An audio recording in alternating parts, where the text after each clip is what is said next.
Here's a question for you. If you're a business owner or CEO, are you recession ready?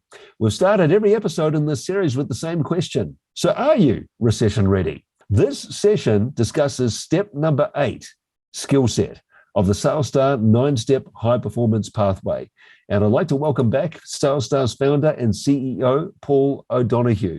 Paul, previously, we talked about the importance of mindset, but now we've got a separate but related topic, and that is skill set. So let's just say we've got the right mindset now. What are the things that don't work during a recession, and what are the things that people need to really, really bone up on and get skilled at with the window of opportunity that we have before a recession hits? Let me go to the first question. What are some of the things that don't work during a recession? Well, we're authorized to talk about this, Alex, because all of these methodologies we actually learnt and had a lot of success with through the global financial crisis. So one of the things that stands out for me that does not work is relationship selling or the dependency on it, right? So and there was a survey out through the global financial crisis that led to relationship sellers being like only 3% of top performers in the world. They were the least effective. They were the least effective, absolutely. Because, think about the change in buyer behavior. Buyers are going to be harder to get to in the first place. So you have to have really, really good prospecting strategies. Features and benefits don't work because all your competitors have the same features and benefits.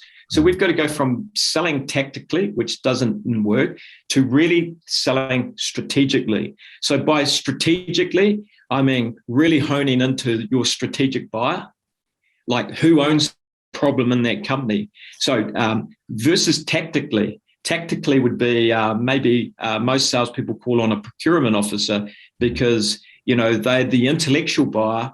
They're easy to access, but they don't always make those quick decisions. And they're always, their one KPI is getting the right product at the right price. So they're very price sensitive. So we've got to elevate ourselves up, call high in a company. That takes a different level of skill. So you'll also notice that buyers are more considered, but they will spend money if we give them a good reason to. Like if there's a compelling problem that they need to resolve, they will spend money to resolve that. So our strategy needs to change. And talking of strategies, the methodology that absolutely works is the consultative selling strategy. So it is a strategy, it's a methodology, it's a skill set. But those that do it can identify where that company, where that prospect is going in terms of their objectives. What are their challenges? What are the pain points? And what is the cost of not fixing or eradicating that? So in other words, they're able to build up a really, really good business case. And this is what's required. People will spend money if they have to, and they see a return of investment. So if we can showcase a ROI, a return on investment, and we can demonstrate value, then we give more reasons for our prospects to buy from us. But you also need to be more boned up in terms of the put-offs that you're going to get, the objections that you're going to get. The objections might be sharpen up your pencil. We're looking for the best price. Your competitors are going to be hyper competitive. They're going to be lowballing you. We need to be able to deal with that. We need to be able to deal with the put-offs in terms of, we need to think about this. This is a big decision for us. So we've got to be on our game. So all the fundamental things of selling, but consultative selling, you have to be really good at negotiation. And Alex, I absolutely 100% believe that you have to be really good on your account retention and management.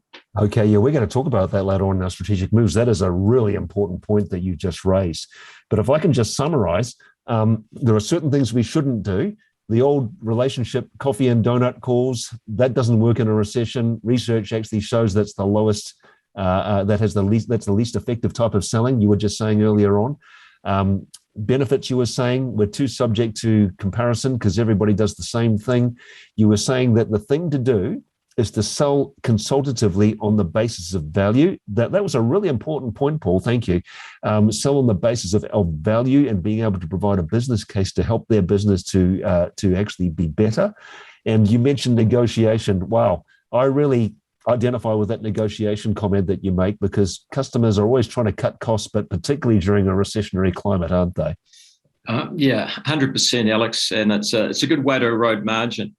But you can sell effectively without being pushy.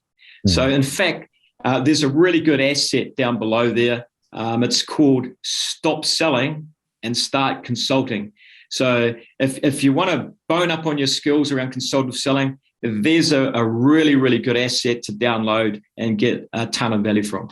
Yeah, thanks, Paul. And you make a good point that we've got the small window of opportunity to really improve and hone our skills before things get really, really difficult and challenging. So download the asset, ladies and gentlemen. And remember, if you want to know more, reach out to a SalesStar high performance coach, because they are there to help. And remember to keep on following this series to get the full overview of how to be recession ready as we continue our journey through the SalesStar 9-step high performance pathway.